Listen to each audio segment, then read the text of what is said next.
Problems as opportunities. Welcome to this week's edition of Friday's Food for Thought. I just came across an article that actually irritated, but yet it challenged me. It was entitled, "Assume Every Problem in Your Life is a Lesson to Make You Stronger."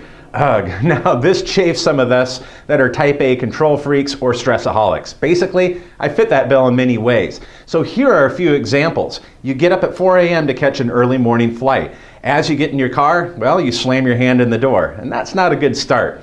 But you get on the plane without incident, but as you approach your destination city, guess what? It's fogged in. You circle for an hour before being diverted to another city. Now, meanwhile, you know you're not going to make your scheduled meetings or presentation, so you begin frantically emailing your colleagues, alerting them to your situation. Thank God there's Wi-Fi on the plane. So you arrive 3 hours late, but you get the job done. On your way home, well, your window sticks in the down position in a rainstorm. What a day, huh? Well, it's part of life, and we had better get used to it. Henry Ford said, "Most people spend more time and energy going around problems than in trying to solve them." In other words, we can expend more energy talking about or complaining and getting worked up about the problem than actually solving it. Now, problems are not why we become miserable at times. It's our perception or how we deal with them that impacts our outlook. Now, here are a few steps that really hit home with me and hopefully for many of you watching today. Number one, identify the problem. If you're stressed, anxious, or confused, stop.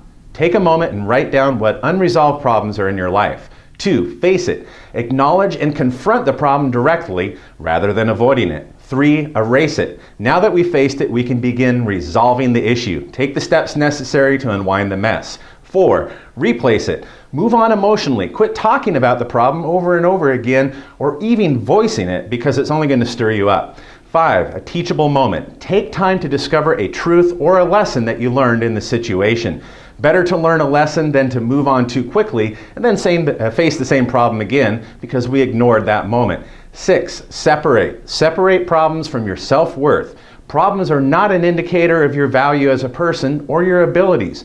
Remember this, problems rain down on all of us, rich, poor, successful, and unsuccessful. And lastly, number 7, expect problems. Now, as the saying goes, anticipate the best, but prepare for the worst. You will develop a more professional skill, an emotional strength, and ultimately more happiness as you become mentally prepared and thus are no longer blindsided by problems. So there you have it.